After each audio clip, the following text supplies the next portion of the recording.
especially for those that I highlighted. Okay, thank you. In general, we found that renewable energy, energy efficiency interventions tend to be rather cost effective. As she mentioned, the payback period tends to be rather short. There's a lot of low-hanging fruit in the sector for a lot of utilities when it comes to energy efficiency. Sumar mentioned a number of reasons why utilities aren't always emphasizing it in the immediate term. And so one of the things we've done is we've worked with a trust fund within the energy global practice within the World Bank called ESMAP to, for instance, pursue energy audits or provide TORs for energy audits to different utilities. And previously, we've had good experience with the payback period. Overall, it does tend to save money for the utility because they don't need to spend money unnecessarily to say consume a lot of energy to pump the same amount of water, for instance. So overall, I would say it is worth it. On the renewable energy side in particular as well, because the cost of solar in particular has been going down, it has opened up a lot of opportunities and a lot of space for integrating renewable energy into the water sector. And sanitation really does depend. I would say overall, there are definitely benefits for pursuing, in particular, methane capture, because then you can generate some of your electricity, some or all of your electricity on site. In some cases, maybe sell it back to the grid if you're producing enough, but it does depend. But I would say overall, these types of interventions are definitely worth pursuing. If I may very briefly add to that response, Sean, and thank you for the question, Rich. Thorsten, I think in terms of cost effectiveness of measuring greenhouse gas reductions, especially for the ones that Shimran highlighted, it's important to combine these interventions with operational improvements that a utility is normally willing to take up. Normally, as Sean presented and Shimran as well, energy costs are a significant represent a significant share of the operation and maintenance costs of utilities. So reducing energy efficiency can improve operational and financial performance while reducing greenhouse gas emissions. So by overlapping these two objectives, it makes more sense for a utility to carry out a GHG analysis. And I just wanted to point out that, when we were looking at, for example, the energy efficiency itself, the return on investment was really, there was a large potential for the return of investment, and the payback period for, if the finances were applied in terms of GHG reduction, they vary between, say, a few months to just 5 years. So I think that's also something that can be taken into consideration. There's another question by Ms. Katie Lackey. So she's interested in the forest management carbon sink potential. So are we seeing successful cases of partnership with or investments in this strategy by water or wastewater utilities and providing water quality plus climate mitigation benefits? Yes, I don't have particularly the water quality data in front of me, but this is a particular type of intervention that's pretty common within a portfolio that either a couple water, say a WSS intervention with a water resources management intervention and have had success on the ground with that, or have also combined either a water supply or water resources management or an irrigation project with, say, Red Plus or other types, or say global environment facility support for sustainable forest management intervention. And we carried out an effectiveness study on climate interventions recently that Miguel helped lead. We did see some benefits there. Unfortunately, we don't tend to work in M&E within our team in particular, so we don't have all the data in front of us, but it is something that is very common when we pursue projects. and are designing projects. Rich. Great. Yeah, go ahead and read it Yeah. out, please.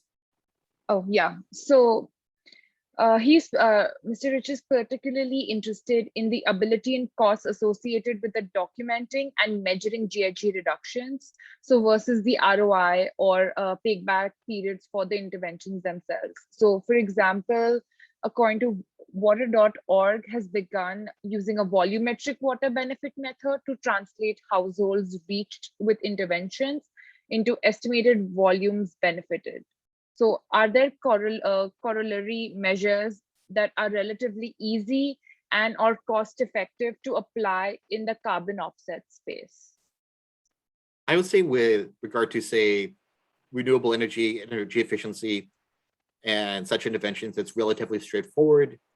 It's pretty easy to monitor how much, as long as you've carried out an energy audit and know what interventions you want and need in that space, both in regard to renewable energy and energy efficiency, you can document how much energy you're consuming and or how much renewable energy you're producing, and you can compare that to a baseline, either a baseline of business as usual before the intervention, or a baseline of what the alternative project would have been, for instance.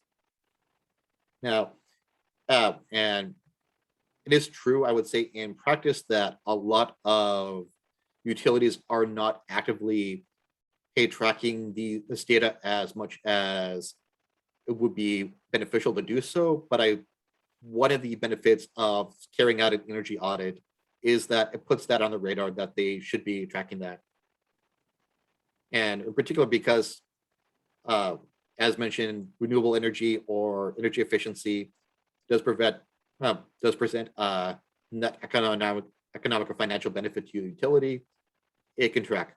Now, with that said, not every single mitigation intervention is easy to track. In practice, it does require the technical capacity to do so. So it really does depend. And also worth keeping in mind, also particularly with both renewable energy and energy efficiency, it's worth keeping in mind that if you're looking specifically at the displacement of greenhouse gas emissions, what the energy source or energy mix would be for the baseline as well. Yes, for peatlands, as an opportunity for mitigation, and I would say in general for land uses, protecting or restoring landscapes is something that we're doing. Peatlands, it's very much more on our radar, and I know we have certain colleagues who really want to emphasize that and are pushing that forward. It's something that is sometimes mapped to the water global practice, but I think it's also mapped to the environmental global practice as well, though I don't have detailed information on their portfolio, to be honest. The peatland, I would say the peatland work, that it is definitely something that we want to really focus on more, at least within our climate change team, and are definitely advocating for.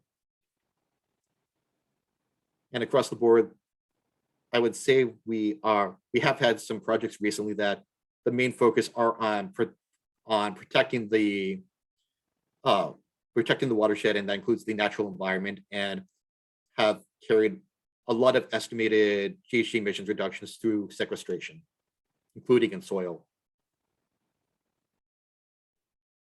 Okay, I would say let's leave the chat open for a few more minutes into 4:50 p.m.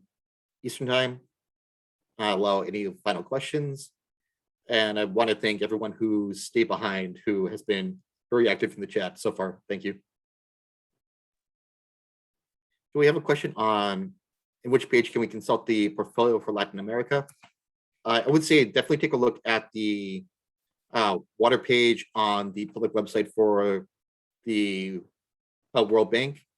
To be honest, I tend to use most of the internal resources more than the public facing ones, but we do have some information on the portfolio, I believe, including spotlights on regions.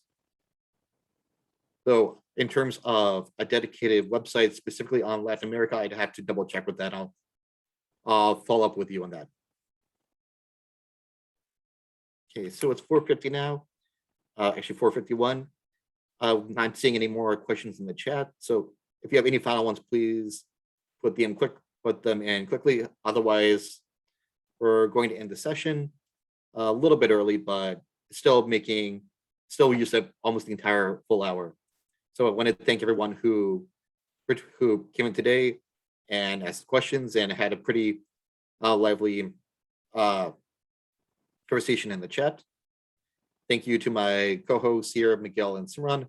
Thank you to GWSP and to Siwi for hosting us and supporting us today. And enjoy the rest of your day.